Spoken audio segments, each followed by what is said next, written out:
Buenas tardes a todos. Es una alegría volvernos a ver y saber que el Señor nos ama y que guarda a su pueblo, lo protege, lo defiende, y nosotros queremos conocerle más y mejor cada día para ver cómo Él trabaja en nuestros corazones. Sabéis que he encontrado, no yo, sino cualquier buen predicador ha encontrado una mejor manera de saber cuándo terminar antes de que se le acabe el caramelo en la boca, como vimos ayer. Y es lo que dijo Charles Spurgeon: cuando tú veas, predicador, que los asientos, o mejor, sí, que los traseros de los asistentes se están moviendo en los asientos, es que tú no estás moviendo los corazones. Así que yo cuando vea que alguno se puesta así inquieto, es que tengo que ir terminando.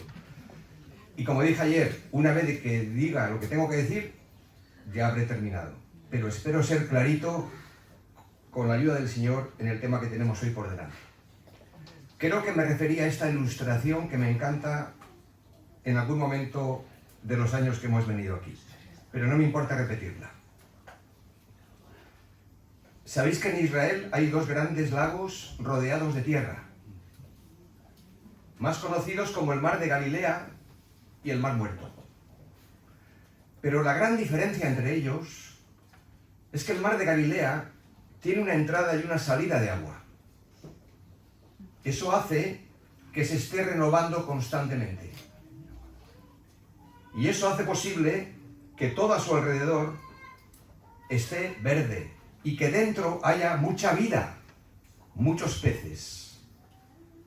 Por el contrario, el Mar Muerto solamente tiene una entrada de agua, pero no tiene salida. Por lo tanto, las aguas están estancadas. No hay peces, no hay vida, ni dentro ni alrededor, donde todo está seco. Por eso se le llama el Mar Muerto. Ahora, si tomamos esta ilustración de la vida real, haremos bien en preguntarnos: ¿cómo estamos nosotros? ¿Cómo está mi corazón? ¿Cómo están nuestras iglesias? ¿Se están renovando? ¿Porque hay una entrada y una salida? ¿Una iglesia que sabe mirar hacia afuera? ¿O por el contrario, estamos recibiendo constantemente, y sí, las bendiciones de Dios, como agua viva, agua fresca, pero si no hay salida, esas bendiciones quedan estancadas dentro de nosotros? Y eso es un problema. El tema de hoy y el tema de mañana, que será para esta asamblea en particular, tiene que ver con renovación y con compromiso. Porque una vez que hemos entendido una parte de la obra del Señor, de quién es Él, de lo que ha hecho a nuestro favor, en esa salvación completa, en esa santificación que es completa y que está siendo también progresiva al tiempo que vamos creciendo espiritualmente, pues llega el momento de ver qué hago yo ahora con todo esto, con toda esta buena doctrina, esa enseñanza que la palabra nos comunica. ¿Cómo la puedo vivir? Vida práctica. Cuando el apóstol, en la mayoría de sus cartas, la primera sección lo dedica a sentar las bases de la teología, de la doctrina, de quién es Dios, de quién es el hombre, el ser humano, y ahí entra la doctrina del pecado, la doctrina de la soberanía de Dios, la doctrina del Espíritu Santo, la doctrina. Luego tenemos lo que llamamos la sección práctica. Pero es que la sección práctica también está llena de doctrina. Y la sección doctrinal también está llena de vida práctica. Así que no hagamos a veces esa separación. Porque la Escritura, cualquier texto que tú encuentres, te hablará de doctrina y de práctica de vida. Vamos al capítulo 12, donde supuestamente comienza la sección práctica, después de haber asentado las bases de la doctrina en los capítulos del 1 al 11. Romanos capítulo 12, donde vamos a hablar de renovación y de compromiso del creyente con el Señor. Hoy es el tema del señorío de Cristo, y del compromiso con la iglesia, que es el tema de mañana. Romanos capítulo 12, versículo 1. Así que, hermanos, os ruego por las misericordias de Dios que presentéis vuestros cuerpos en sacrificio vivo, santo, agradable a Dios, que es vuestro culto racional. No os conforméis a este siglo, sino transformaos por medio de la renovación de vuestro entendimiento para que comprobéis cuál sea la buena voluntad de Dios, agradable y perfecta. Probablemente uno de los textos más conocidos y más queridos para cualquier creyente es este. Pero mirad cómo termina el capítulo 11, el versículo 36. Porque de Él, y por Él, y para Él, son todas las cosas. A Él sea la gloria por los siglos. Amén. Así que, hermanos, os ruego por las misericordias de Dios, que presentéis vuestros cuerpos en sacrificio vivo, santo, agradable a Dios, que es vuestro culto racional.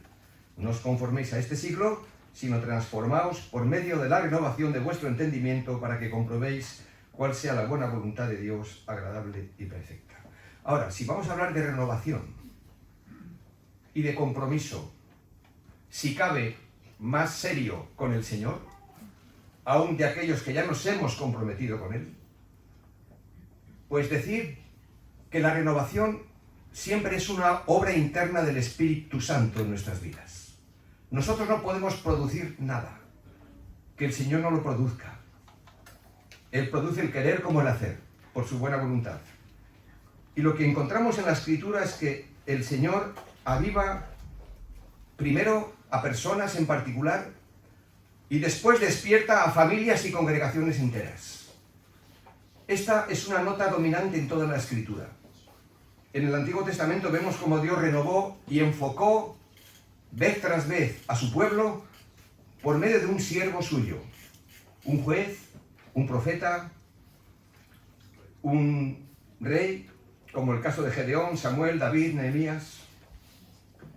En el Nuevo Testamento esta renovación nos es dada por medio de Cristo y su Espíritu. Ahora, notad que cuando hablamos de renovación y de compromiso es porque la Iglesia o el creyente está en un cierto estado de decadencia o de apatía espiritual. Si no, no estaríamos hablando de renovación. Si ya estamos renovados, si ya estamos llenos, pero desde el momento en que hablamos de renovación, y ayer en el texto de Colosenses aparecía este tema, es después de un tiempo de decadencia espiritual, de cansancio, de agotamiento, donde hemos perdido la perspectiva, donde tenemos entrada de las bendiciones de Dios, pero vemos que no hay salida, que nos cuesta compartir el Evangelio, que nos cuesta pasar tiempo con otros hermanos, que nos cuesta pasar tiempo con personas, y que estamos rodeados de una y mil actividades que nos dejan agotados, exhaustos. Esto lo podemos ver, un claro ejemplo es en el periodo de los jueces, pero también en las cartas del apóstol Juan a las 7 iglesias en Apocalipsis, donde solamente a 2 de ellas son corregidas por falsa doctrina, mientras que la mayoría fueron advertidas por su falta de fervor y de vitalidad espiritual. Y esto creo que es una tónica dominante. Es cierto que algunas iglesias tienen problemas con la doctrina, pero en la mayoría de las iglesias tenemos dificultades con la apatía, con la tibieza, con el desencanto, con el cansancio, con el agotamiento. Ahora, esta renovación y compromiso que tanto necesitamos, sí, consiste en un volvernos a Dios, sí, pero es un pedirle a Dios que venga sobre nosotros, para que podamos volver al primer amor, a las primeras obras, a la supremacía de la palabra de Dios, al poder y plenitud del Espíritu Santo y al señorío de Cristo. Sí, tenemos un Salvador completo, lo hemos dicho, pero es que tenemos un Señor completo. Así que vamos a ver, tenéis en vuestras notas, para que podamos trabajar todo esto, siempre es mi propuesta. Mirad, hermanos, 2 hermanos aquí han querido invitarnos desde hace ya unos cuantos años a compartir la palabra. Yo a veces tengo una sensación, me pasa en mi propia iglesia, de decir, oh Señor, tú solamente puedes hacer llegar el agua de vida a los corazones. Porque yo me siento como aquel que está delante de una congregación con una manguera tratando de llevar el agua de vida y de mojar y de chorrear a unos y a otros para... Pero luego hay que hacer una labor personal.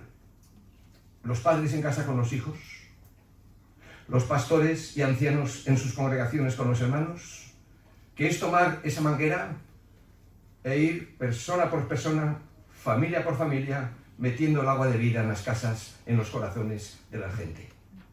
Porque muchas veces pasa que alguien se va de aquí, igual un poquito mojado, pero no se va empapado de la palabra. Igual viene con sus cargas, con sus problemas, y está más pendiente de eso que de la propia palabra que escucha, y la parábola del sembrador sigue estando ahí, ¿no? Que hay quien escucha y tan pronto termina el culto, comienzan las conversaciones, tenemos el tiempo de merienda, llegas a casa y sí, recuerdas el mensaje, pero no te acuerdas de casi nada. Y yo sugiero, hay que traer bolígrafo y papel a la iglesia, aparte de la Biblia. Por cierto, felicidades y enhorabuena a los que no habéis traído Biblia, porque eso significa que la sabéis de memoria. Hay que traer la Biblia a la iglesia, hay que traerla. Cuando digo Biblia me refiero al papel o a la tablet, mejor papel. Sí, porque también se puede subrayar, o también ya sé que se puede subrayar en una tablet, pero estudiar, no solo escuchar, estudiar. No sé qué otro ejemplo poner, aquí hay niños, me encanta que vengan los niños, pero eso es como si yo tomo la Biblia, siempre estoy atrapado con el micrófono aquí delante, porque se me está grabando, ¿no, José? Sí, todo. Hay que ver. Bueno, venimos a oír la palabra, ¿no?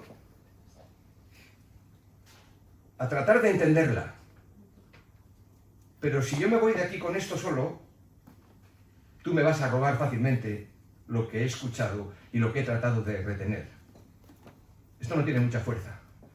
Pero si vengo a oír, vengo a tratar de entender, y vengo a estudiar, y vengo a meditar, y vengo a aplicar, quítamela. Te va a costar quitármela. Entonces tenemos que retomar la práctica de los primeros cristianos. De tomarnos el tiempo en la vida personal, devocional, en el estudio personal con la palabra de Dios. Hay guías que ayudan. Creo que en esta iglesia, por lo menos el año pasado, teníais una guía de lectura bíblica para todo el año. ¿Seguís? Bueno, genial, eso ayuda. Y luego los grupos pequeños, los estudios bíblicos en las casas, en la iglesia. Todo lo que esté a nuestro alcance. Para que la iglesia esté no solamente refrescada, sino empapada de la palabra de Dios. Por lo tanto, tenemos aquí. Primer paso, Romanos 12:1. Lo que el Señor pide, ruega el apóstol, me encanta, no exige. Os ruego por las misericordias de Dios que presentéis vuestros cuerpos en sacrificio vivo, santo, agradable a Dios, que es vuestro culto racional. Esto nos habla de una entrega, la tuya y la mía, al Señor que nos salvó y nos perdonó y nos amó hasta el fin. No dudamos de quién es Él. Por lo tanto, ahora nos entregamos a Él, los que en Él ya hemos creído. Dice otra versión: por tanto, hermanos, os ruego por las misericordias de Dios que os presentéis vosotros mismos como sacrificio vivo, santo, agradable a Dios. Este es vuestro auténtico culto. Y no digo que nos sirvan todos los demás, pero nuestro auténtico culto pasa por una entrega voluntaria, incondicional, al Señor que nos salvó y nos amó. Ahora, esta entrega incondicional es el compromiso firme y determinante de entregar nuestras vidas sin demoras, sin fisuras y sin excusas, sin reservas. De la misma manera que un israelita ofrecía su sacrificio en el templo.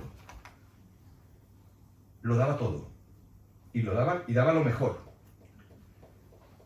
Pregunta: ¿por qué iba yo a tomarme tan en serio esta nueva vida que tenemos en Cristo?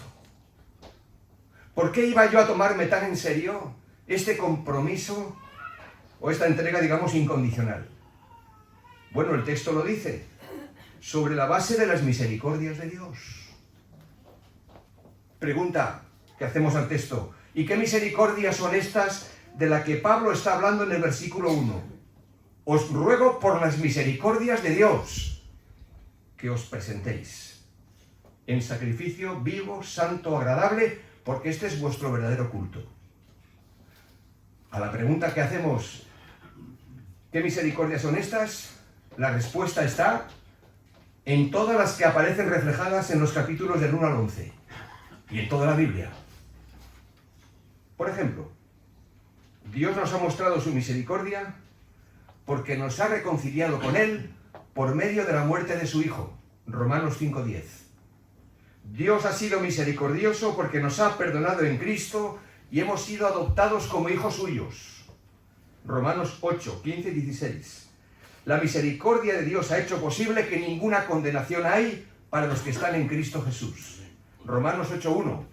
La misericordia de Dios hace posible que nada ni nadie nos podrá separar del amor de Dios que es en Cristo Jesús, Señor nuestro.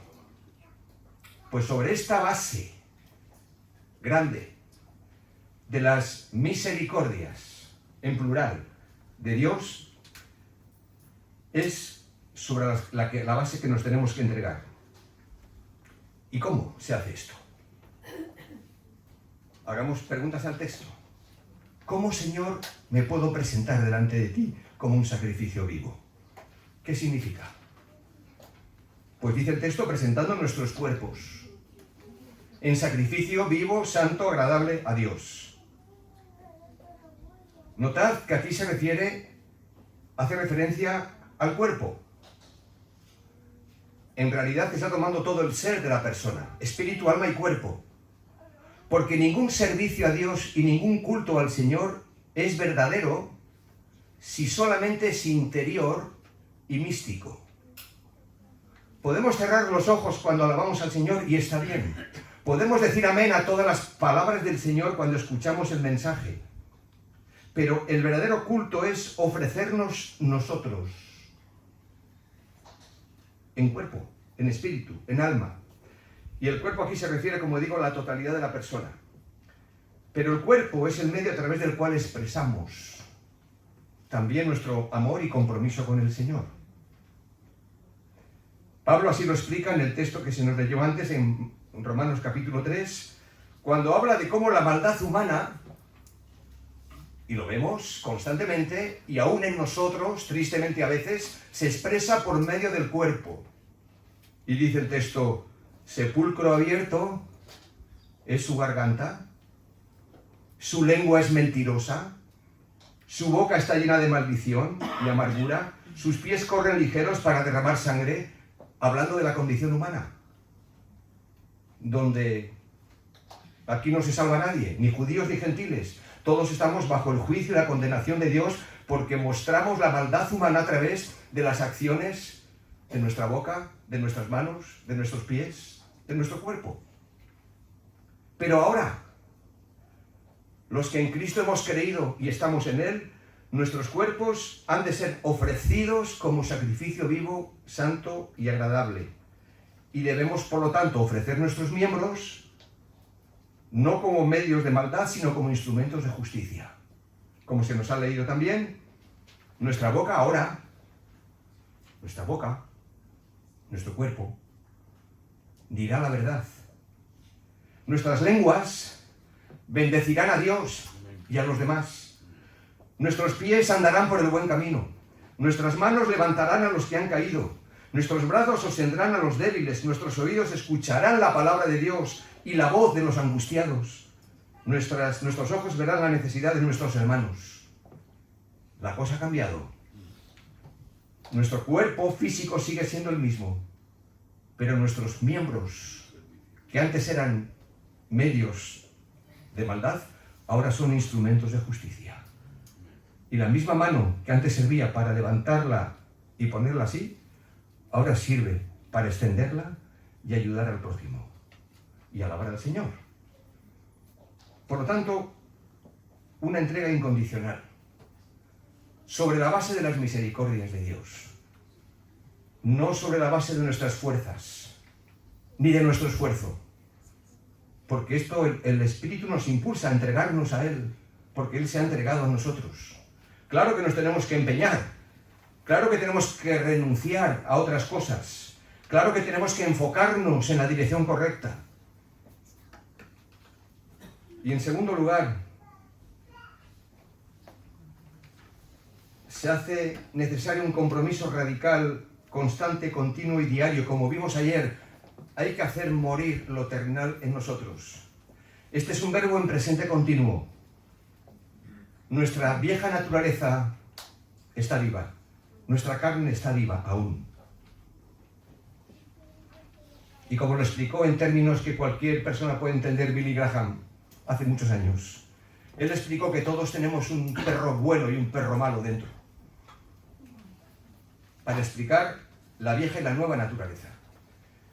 Y él decía, si damos de comer al perro malo, se callará el bueno. Pero si alimentamos al perro bueno, el malo se callará. Como diciendo, hay que alimentar el espíritu y no las obras de la carne. Dicho de forma muy sencilla, para que todo el mundo lo pueda entender. Y aquí se requiere un compromiso radical, versículo 2, cuando dice, no os conforméis a este siglo, sino transformaos por medio de la renovación de vuestro entendimiento, para que comprobéis cuál sea la buena voluntad de Dios, agradable y perfecta. Un compromiso radical que viene recogido en esta expresión, no os conforméis a este siglo. Si el apóstol lo dice, es que es muy fácil conformarse. Si no, no lo diría. No os conforméis, es decir, no os amoldéis a este mundo. Dicho con otras palabras, no dejéis que la sociedad que os rodea os comprima en su propio molde. No toméis las formas y modas pasajeras que gobiernan el sistema que nos imponen. No importa que estemos en democracia, siempre hay un sistema que trata de imponer su propia ley, en todos los órdenes. No seáis como el camaleón que adopta su color al entorno del lugar donde vive. Este es un llamado a la renovación y al compromiso radical, de raíz.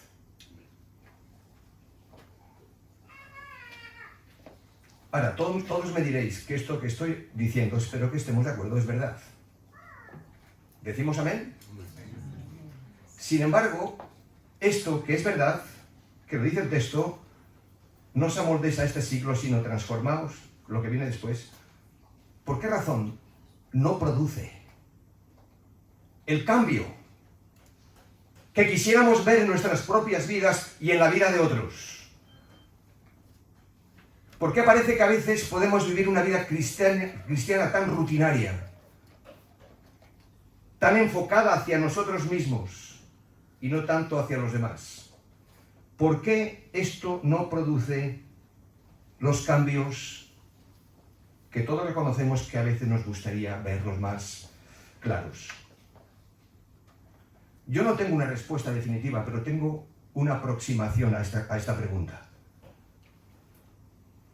Y es que no es lo mismo tener una creencia que tener una convicción. Es decir, una creencia es lo que yo tengo, pero una convicción me tiene a mí. Dicho en otras palabras, yo puedo vivir de manera contraria a lo que digo creer. Todos hemos pecado en algo en esto. Creemos en todo lo que hemos estado viendo hasta aquí, pero en un momento determinado parece como que nos retraemos. Incluso podemos vivir de forma incongruente, vivir lo contrario de lo que decimos creer.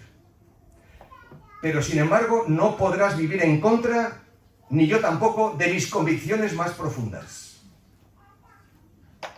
Así que quiero hacer una clara diferencia entre nuestras creencias y nuestras convicciones. La mayoría de nuestras congregaciones, cuando se integran como miembros, o nos integramos como miembros, tenemos una declaración de fe. Y es bueno tenerla. Cuando vas a una iglesia es bueno saber qué es lo que la iglesia cree, qué se predica, qué se enseña. Fundamental. Y tú puedes suscribir eso. Y debes hacerlo. Porque tú también tienes un conjunto de creencias. Que lo estamos viendo estos días. Creemos en un Salvador completo y en todo lo demás que hemos dicho. Pero sin embargo no es tanto la creencia lo que nos va a llevar a tener cambios significativos en nuestra vida, sino nuestras convicciones. Basadas en las creencias, naturalmente. No podemos desligarlas, pero a veces las separamos. Porque solo una convicción en lo que decimos creer, en la palabra de Dios, nos permitirá ver renovado nuestro corazón y mantenernos enfocados en las áreas de nuestra vida. Hermanos, el Evangelio no es solo una doctrina que yo creo. ¿Hay doctrina? Sí. Pero el Evangelio no es solo una doctrina que yo creo, es una convicción que yo tengo. El Evangelio no es un conjunto de mandamientos que yo apruebo. ¿Hay mandamientos? Claro. Pero el Evangelio también es una experiencia de fe que yo vivo. Para mí, el vivir es Cristo. ¿Hay doctrina? Sí. ¿Hay mandamientos? Sí. ¿Hay enseñanza? Sí. Pero no es la creencia. Es la convicción dada por el Espíritu Santo para que todo eso recobre vida. El Evangelio no es un programa, no es una filosofía, ni tampoco un conjunto de creencias. El Evangelio es una persona, la persona de Jesucristo, en la cual he creído y al cual sirvo y le sigo. Experiencia de vida.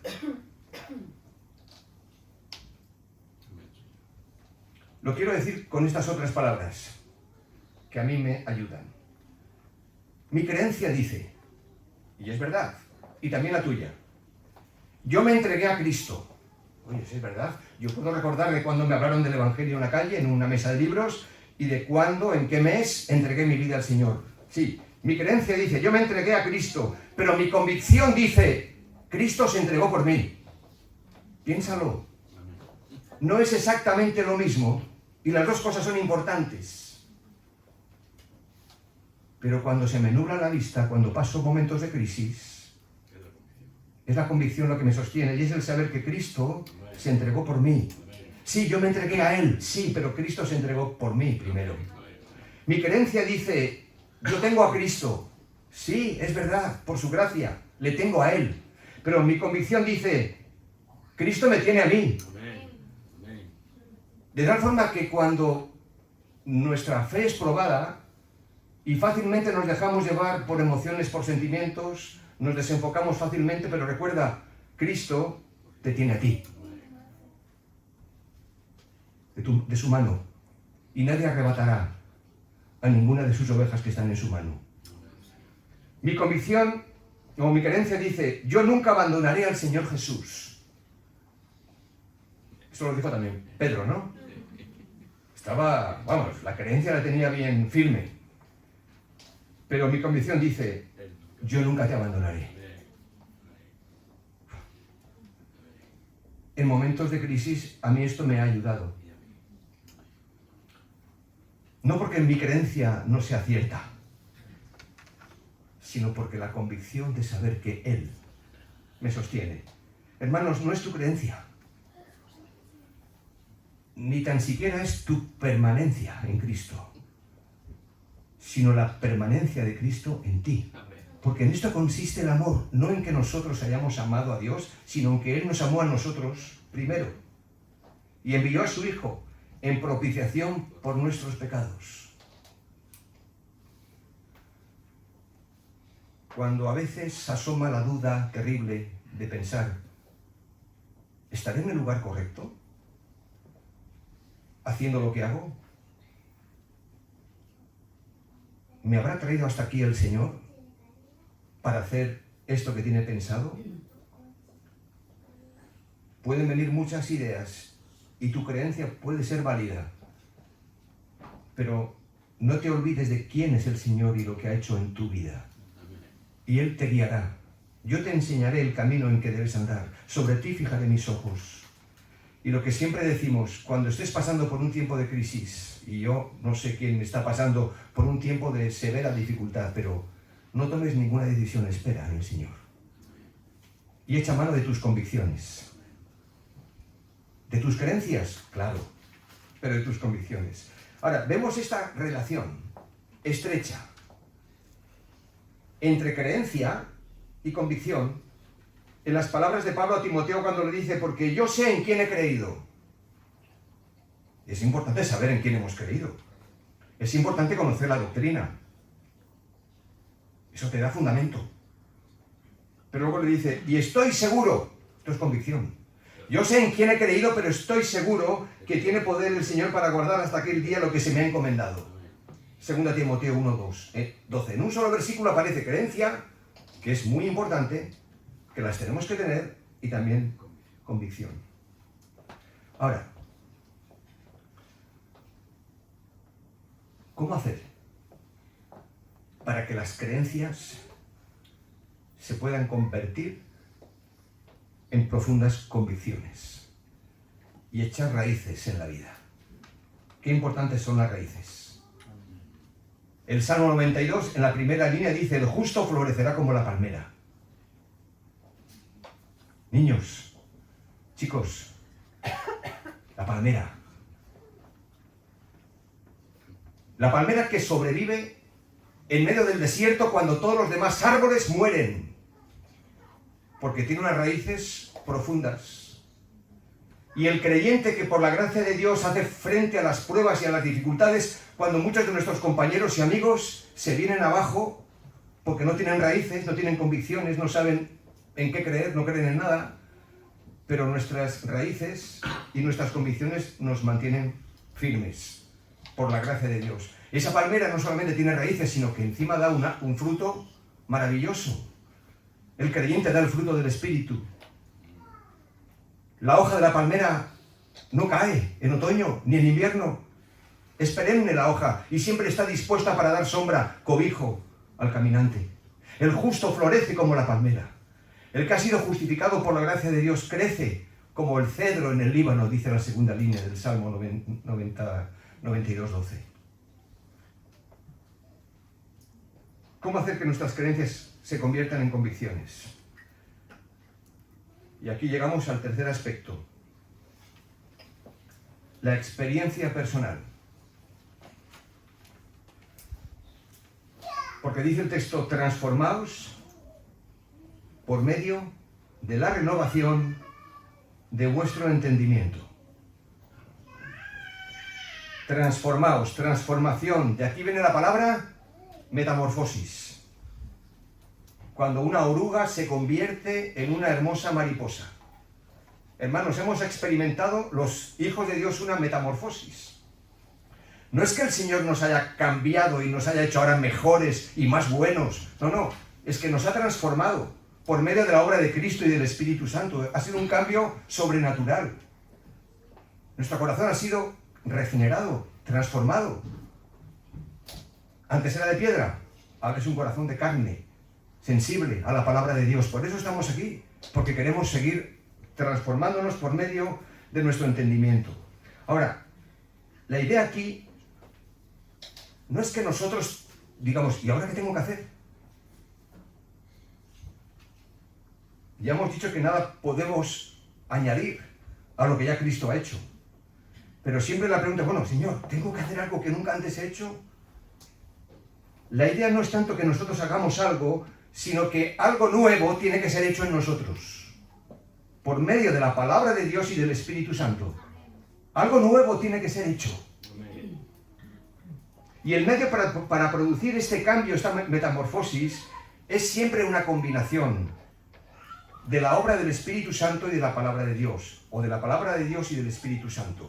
Yo creo que esto ha dividido a lo largo de la historia de las iglesias, porque no hemos sabido, creo, manejar bien este equilibrio. Yo digo, si solo tenemos, entenderme bien, la Biblia, y subrayo lo de solo, si solo tenemos la Biblia, pues yo digo, podemos caer en la letra muerta. Porque sin el Espíritu... Es decir, si solo tenemos la Biblia, nos secamos. Lo digo con profundo cuidado y respeto esto. Y si solo tenemos el Espíritu, solo nos inflamos. Necesitamos la palabra y el Espíritu. Porque la palabra que tenemos fue dada, inspirada por el Espíritu. Entonces, en los mejores devocionales siempre se dice, antes de leer la palabra, busca la dirección del Señor. Ora y pide al Espíritu que te guíe. No lo podemos leer como un libro cualquiera. Ahora, y no hace falta que asientas, porque sé que vas a sentir ahí por dentro. ¿Cuántas veces te has encontrado con tu Biblia abierta y parece que no te dice nada? He dicho que no hace falta que sintieras, pero habéis sentido la mayoría. ¿Por qué? Claro, cuando tú lees la palabra y parece que no te dice nada, la tendencia no es a seguir leyéndola, sino a dejar de leerla. ¿Te has dado cuenta? No es decir, pues como no me dice nada, voy a leer hasta que me diga. Eso sería lo que habría que hacer. Pero no. Como no me dice nada, no porque deje de ser palabra de Dios, que sigue siendo palabra, sino que yo no estoy en el mejor momento y no, entonces dejo de leerla. Y cuando dejo de leerla, menos ganas me van a dar de leerla y de buscarla y de buscar al Señor. Porque somos así. Mi esposa sabe que ella dice que es un problema. Y yo digo que es una virtud. Vamos a ver. Ella dice que yo nunca siento hambre. Y tenemos una frase en nuestra casa que digo, yo como cuando mi mujer tiene hambre. Porque es verdad, mi estómago no me dice que hay que comer. Yo miro la hora y digo, oye, son las 2, tengo que bajar a comer. ¿Vale? ¡Pum! Luego noto que si no como, siento debilidad física y mi mujer me dice, ¿has comido? No, pues come algo. Entonces como. Porque se me olvida, ¿vale? Entonces, cuando uno deja de comer, oye, puede llegar a ser peligroso. Porque si pasa una franja de horas o de varios días incluso, pues me estoy acostumbrando a no comer. Y eso puede parecer una buena noticia, pero no es una buena noticia. Porque te puedes debilitar. Y te puedes enfermar. Y te vas a enfermar. Y te puedes morir. Entonces, hay que ir a la palabra aun cuando no tengamos ganas. Hay que orar al Señor y buscar su dirección, aunque no salga de nosotros hacerlo. ¿Por qué? Porque como vimos ayer, el sentimiento muchas veces viene después. Y así que hay que seguir adelante. Y el modo para producir esta metamorfosis es siempre una combinación de la palabra de Dios y el Espíritu de Dios. Pues solo un corazón renovado puede conocer y hacer lo que todo creyente tiene que saber. La parte final de este versículo es el que todos queremos saber. Oye, para que comprobéis cuál sea la buena voluntad de Dios, agradable y perfecta. ¡Wow! Si esta es la pregunta del millón. Si la pregunta más importante para un no creyente es ¿qué debo hacer para ser salvo? Esa es la pregunta más importante. ¿Qué debo hacer para ser salvo? Respuesta: cree en el Señor Jesucristo y serás salvo. Toda la Escritura. Y una vez que te has convertido a Cristo, ¿cuál es la pregunta más importante? Pues la que hizo Pablo: Señor, ¿qué quieres que haga? ¿Cuál es tu voluntad para mi vida? Pero para poder conocer esta buena voluntad de Dios, agradable y perfecta, tiene que haber primero una entrega incondicional de todo nuestro ser, tiene que haber un compromiso radical y tiene que haber un cambio, una metamorfosis. digo lo que dije ayer. Renovaos, dice aquí, por medio de la renovación de vuestro entendimiento. Transformaos por medio de la renovación de vuestro entendimiento. Y cuando la mente asimila, entiende, capta la verdad de Dios, entonces los sentimientos se encienden. La voluntad es movida y como resultado se produce la obediencia. Esta obediencia ya no es externa, es interna. No es una obediencia por ley, sino por la gracia de Dios. Es una obediencia ya no de religión ni de emoción, sino de profunda convicción. Una obediencia arraigada en el ámbito del pensamiento y de la decisión. Esto es lo que nos mantiene enfocados. En la experiencia personal del rey David, en el Salmo 51:10, después de que él ha pecado gravemente, dice: crea en mí, oh Dios, un corazón limpio y renueva un espíritu recto dentro de mí. ¡Qué oración tan bonita! Renueva un espíritu recto dentro de mí. ¿Sabéis lo que David está pidiendo aquí? Es un trasplante de corazón. Es un cambio de raíz. He pecado tan gravemente, Señor, que he perdido el gozo de la salvación y muchas cosas más. Renueva un espíritu recto dentro de mí, porque solo de un corazón transformado, de un corazón limpio, puede brotar un comportamiento digno. Tú podrías contar tu experiencia.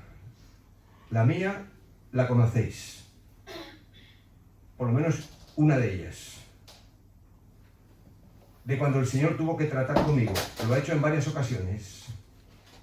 Cada uno sabe cómo Dios trabaja con la vida de cada uno. Pero el Señor también tuvo que tratar conmigo en una de mis crisis, que mi esposa conoce muy bien, con la enfermedad que tuve. Y las palabras del Salmo 50:15, que para mí siempre fueron una creencia, se hizo convicción. Ese día en el que el Señor me regaló este versículo, en mi caso. Y el Salmo 50:15 dice así: invócame en el día de la angustia, te libraré y tú me honrarás. ¿Sabéis que hasta lo llevaba en un anillo aquí, que os lo enseñé? Ahora no lo llevo. Y diréis ¿por qué? Porque hay una hermana en nuestra iglesia que está pasando por un cáncer y está con tratamiento de quimioterapia, y se lo he prestado por un tiempo. Digo, se lo he prestado porque ese anillo es mío, con el versículo que el Señor me dio, pero yo se lo regalé a ella por un tiempo. El Señor nos habla en la intimidad de nuestro corazón, nos habla en un culto abierto como este, de diferentes maneras. Por eso, que si hay algo en particular que el Señor te esté dando a ti, que yo no sé cómo Él lo hará, escríbelo, grábatelo, llévatelo a casa, ora por Él, ese texto, esa palabra, lo que el Señor te diga. Cuando esto sucede, las creencias se convierten en convicciones. Eso suele pasar a veces en tiempos de crisis. Cuando dices, ahora entiendo, ahora lo sé, ahora me apropio de esta promesa. Antes la conocía, antes la memoricé, pero ahora la estoy viviendo. Las creencias que tenemos cuando se convierten en convicciones, y es entonces cuando aprendemos, porque esto es algo que se aprende, a comprobar, a saber cuál es la buena voluntad de Dios, agradable y perfecta. Y este es uno de los aspectos que más preocupa a todo creyente. Señor, ¿qué quieres hacer con mi vida?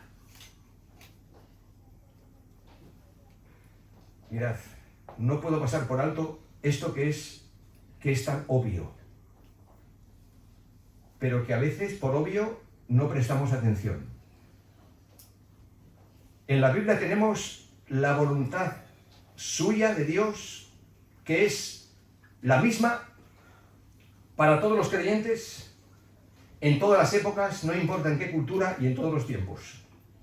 Porque es la voluntad general de Dios, incluso para la humanidad. Y cuanto más para el pueblo de Dios. Por ejemplo, la voluntad de Dios para todo creyente es nuestra santificación. 1 Tesalonicenses 4:3 lo dice así, vuestra santificación. La voluntad de Dios para todo creyente es que prediquemos el Evangelio. La voluntad de Dios para todo creyente es que produzcamos por la obra de Cristo en nosotros el fruto que el Espíritu Santo da. O sea, hay preguntas que ya no debemos de hacernos porque ya sabemos cuál es la respuesta. Oye, esto ya nos quita un peso importante de encima. Cuando alguien te pregunte o tú te preguntes, oye, ¿sí cuál es la voluntad de Dios? Bueno, en la Biblia la tienes recogida de muchas maneras. Esa es la voluntad general. Ahora, lo que la mayoría de la gente queremos saber y que no está en la Biblia es cuál es la voluntad de Dios para mi vida en particular y la vida de cada uno de nosotros. ¿Dónde viviré? ¿Qué carrera estudiaré? ¿Con quién me casaré o permaneceré soltero, soltera? Señor, ¿cuál es tu voluntad para mi vida en la iglesia en la cual estoy, donde tú me has puesto? ¿Qué quieres que yo haga? Pues no es tan sencillo encontrar para ti esa voluntad particular del Señor.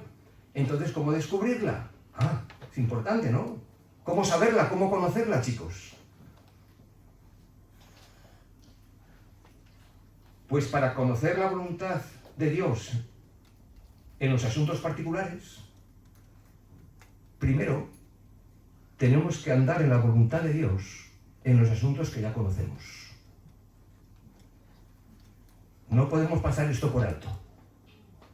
Así que no le preguntes a Dios cosas que Dios en su palabra ya ha revelado. Por ejemplo, si alguien aquí está saliendo con un chico que no es creyente, una chica que no es creyente, no le preguntes a Dios si esa es su voluntad, porque ya te lo ha dicho en su palabra. Otra cosa es que queramos aceptar la voluntad de Dios. ¿Será la voluntad de Dios que emprenda este negocio aunque tenga que hacer algunos chanchullos y engañar a algunas personas para no perder el empleo? Dios ya ha hablado en su palabra. El que hurtaba no hurte más, dice Efesios, sino que trabaje con sus manos para compartir con el que tiene necesidad. La Biblia nos habla de vivir una vida de honestidad. El Señor nos va a proveer, nos va a proteger. Por lo tanto, si quieres conocer la voluntad de Dios en los asuntos particulares que te preocupan, antes tenemos que andar en la voluntad de Dios en los asuntos generales que ya conocemos. Dicho de otra manera, si andas en la voluntad de Dios, obedeciendo lo que ya sabes de su palabra, resultará más fácil, según vas caminando por la vida, saber lo que tienes que hacer en cada momento cuando tengas que decidir qué. No siempre es fácil, ¿vale? La Biblia no es una enciclopedia, un manual de que tú dices, bueno, a ver dónde encuentro. Hay Biblias, por cierto. No digo que esté mal, pero no me gusta mucho. Que al final de todo te dice, bueno, cuando estés pasando por tiempos de ansiedad. Bueno, está bien, hay textos que pueden orientarte, pero es mucho mejor leer la Biblia de una manera más consecutiva y tener una visión más completa, no tanto fragmentada, aislada. Y no digo que esté mal, porque puede ser una ayuda en un momento determinado, ¿no? Pero el énfasis de toda la Escritura no es tanto conocer de antemano la voluntad de Dios, sino en la actitud que nos mueve a buscarla.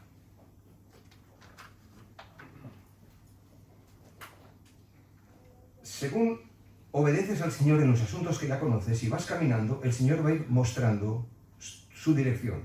Luego pone otros medios que ayudarán. Nosotros, cuando a veces nos preguntan a nivel pastoral, oye, tengo que tomar esta decisión y no sé qué hacer. Conocemos un caso de una hermana en la iglesia que trabajaba por cuenta ajena como peluquera y quería poner su negocio. Y en su momento hablamos. Nos preguntó, oye, ¿qué hago? Una hermana que ama al Señor, que sirve al Señor y que obedece la voluntad del Señor hasta donde ella ha entendido. Luego hay otros aspectos que nos pueden ayudar. Quiero mencionar brevemente 5. ¿Qué dice la palabra en cuanto a esa decisión que tú quieras tomar? Si es que encuentras algún texto iluminador. Lee la palabra continuamente, no dejes de leerla. 2. ¿Qué te muestra el Espíritu Santo? ¿Hay convicción en quedarte donde estás o en dar un paso adelante, que siempre hay temores? La palabra y el Espíritu, lo que hemos dicho antes. 3. ¿Cuáles son las circunstancias? Oye, si esto te va a suponer meterte en un capital, pedir un préstamo al banco, hay que considerar las circunstancias, si son favorables o desfavorables. 4. lugar, busca consejo de otros, de tus ancianos, de tus pastores, de tus padres, de personas que pueden darte un sabio consejo, porque quizás han pasado por eso. Busca el consejo de otras personas. Y en 5. lugar, ¿tienes paz en tu corazón?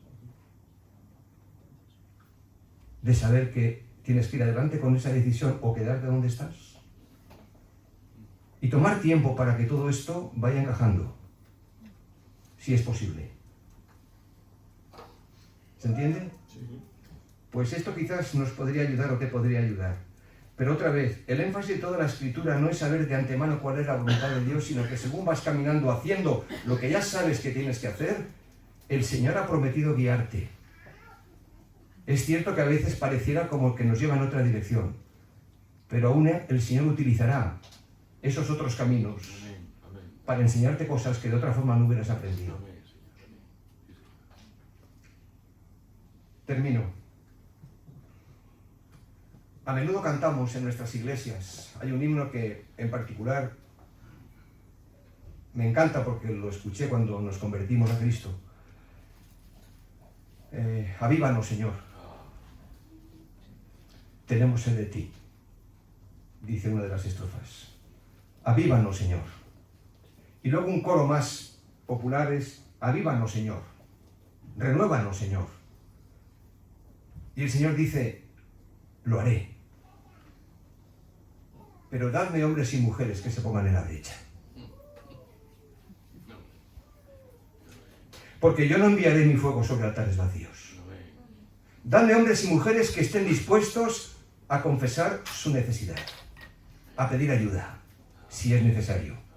Dame hombres y mujeres dispuestos, sencillos y honrados, que se pongan en la brecha. A estos los avivaré. A esta iglesia la despertaré. A estos hermanos, a estos hijos míos e hijas, les mostraré esa voluntad. El profeta Jeremías visitó la casa del alfarero. ¿Sabéis? Capítulo 18 del libro del profeta. Visitó la casa del alfarero porque el profeta necesitaba también entender cosas como nosotros, que no entendía. Y vio cómo el alfarero hacía, deshacía, daba forma a las diferentes vasijas. Tomaba una, la rehacía de nuevo. Y cuando uno lee ese pasaje se queda maravillado porque solamente hace falta una cosa para que el Señor haga su buena obra, esa buena obra que empezó en nosotros, Filipenses 1:6, que nos leyó Carlos. Solamente hace falta una cosa. A ver, estas chicas de primera fila, alumnas aventajadas, que han estado aquí atentas y despiertas, espero. Solamente hace falta una cosa para que el Señor pueda dar forma, cambiar, renovar y trabajar con cada una de nuestras vidas, que somos vasijas, somos barro en las manos del alfarero. Solamente hace falta una cosa para que el Señor pueda trabajar en vosotras, en nosotros. ¿Qué puede ser? ¿Qué se os ocurre? Venga, sin miedo, que seguro que acertáis. Una sola cosa, poneros en el lugar del alfarero.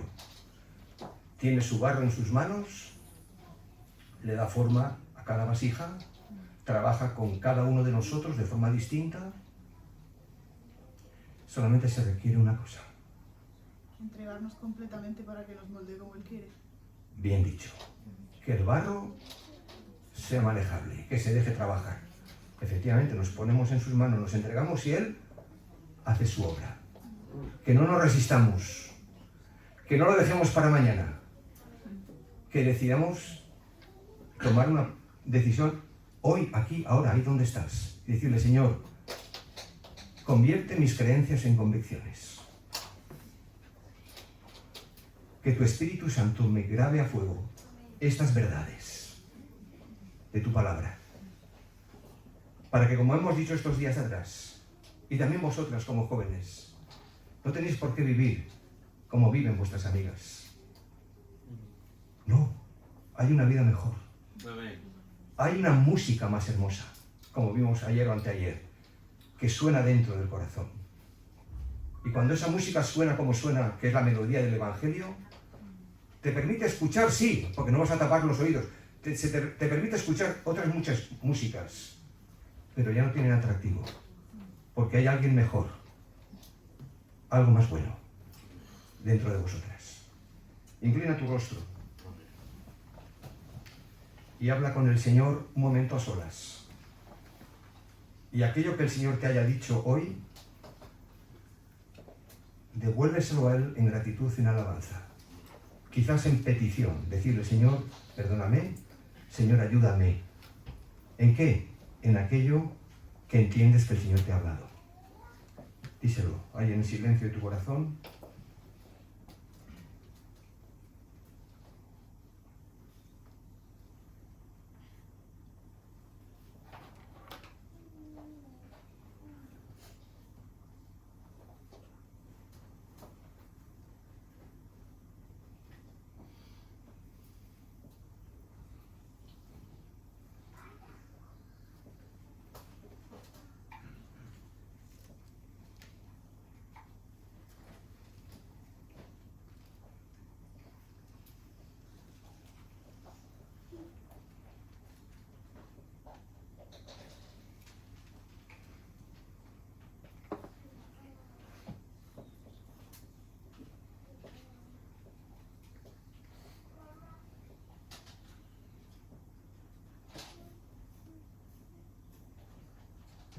Y en esa actitud, sin abrir los ojos, sin romper este silencio, así dice el Señor. Humillaos pues bajo la poderosa mano de Dios, para que Él os exalte cuando fuere tiempo, echando toda vuestra ansiedad sobre Él, porque Él tiene cuidado de vosotros. Sed sobrios y velad. Porque vuestro adversario el diablo, como león rugiente, anda alrededor buscando a quien devorar, al cual resistid firmes en la fe, sabiendo que los mismos padecimientos se van cumpliendo en vuestros hermanos en todo el mundo. Mas el Dios de toda gracia, que nos llamó a su gloria eterna en Jesucristo, después que hayáis padecido un poco de tiempo, Él mismo os perfeccione, afirme, fortalezca y establezca. A Él sea la gloria y el imperio por los siglos de los siglos. Amén. Que el Señor os colme de sus ricas bendiciones y os llene de gozo y paz. Y no hay mejor vida que esta, la vida cristiana.